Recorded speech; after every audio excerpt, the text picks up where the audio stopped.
Alright mga bro, good morning. Shout out po sa inyong lahat mga bro. Sa mga followers natin, shout out.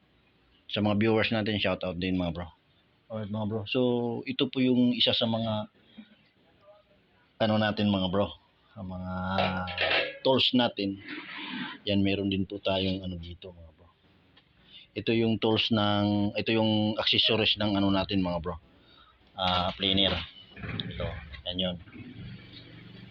Yan.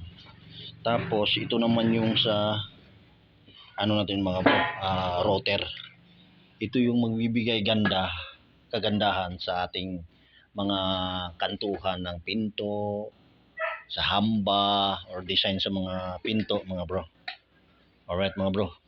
Ayan, meron din tayong ganito mga bro.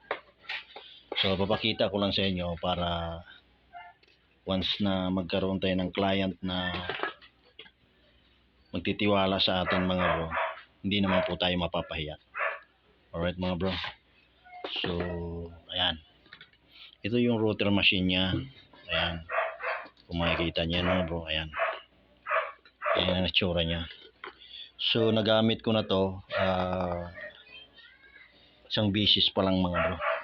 Alright, so hindi pa tayo nagkaroon ng client na maraming gagawin na pinto. Alright, so yan mga bro, ito yung accessories nya, design sa mga pinto mga bro, kung anong gusto mo. Ito naman yung mga symbol niya na para siya sa ganyan. Ayan mga bro. Yan. Ito sa corner, pabilog. Alright mga bro. So ito naman yung sa gitna na para magkaroon siya ng kumbaga sakluban. So makikita mo na may kanya-kanyang design yan mga bro. Depende po yan sa inyo kung anong gusto nyong design mga bro. Kung anong gusto nyong design sa bahay mo, sa pinto. Alright mga bro. So ayan, may kanya-kanyang design yan mga bro. Ayan, papakita ko lang sa inyo. Ayan, so itong router na ito mga bro, isang seat po ito. So ayan, isang seat yan siya. Dito rin siya ginagamit kasi meron kasi itong heavy duty. Ayan, malaki din. Ayan, malaki yung mas na sinasabihin natin heavy duty, malaki yung ganito niya. Alright mga bro. So halos isang design siya pero maraming design na ganito mga bro. Alright. So sabihin ko lang po sa inyo, maraming design na ganito. So, ito yung machine natin, router machine natin. So maliit lang naman siya. Pang lang natin. Pang DIY ayan mga bro. Ayan. Yan yung router machine natin mga bro. Ito yung guide niya. Yung accessories niya. Alright mga bro. So yan. Yan po yung isa sa mga tools natin. Yan.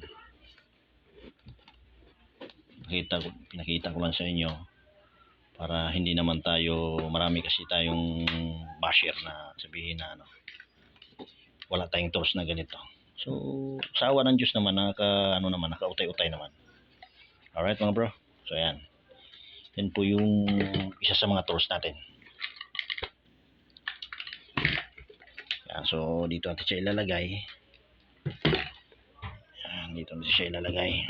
Kasi yan ang lagayan niya. Ayan mga bro. So ready na po tayo sa project natin sa Santo Tomas by 23. Ready na tayo. Kumpleto na yung tools natin. Tools tsaka yung sa mga pang masonry masonry works na gagamitin. Ready na siya. So bakbakan na lang ang kulang mga bro. Alright mga bro. So yan. Yung mga tools natin mga bro. Yan, ready na yan siya. Alright mga bro. So don't forget to subscribe my YouTube channel, Bro the Mr. Handyman, and follow my Facebook page, Bro the Mr. Handyman. Thank you. Magkita-kita po tayo uli sa susunod kong vlog. Thank you, bye bye.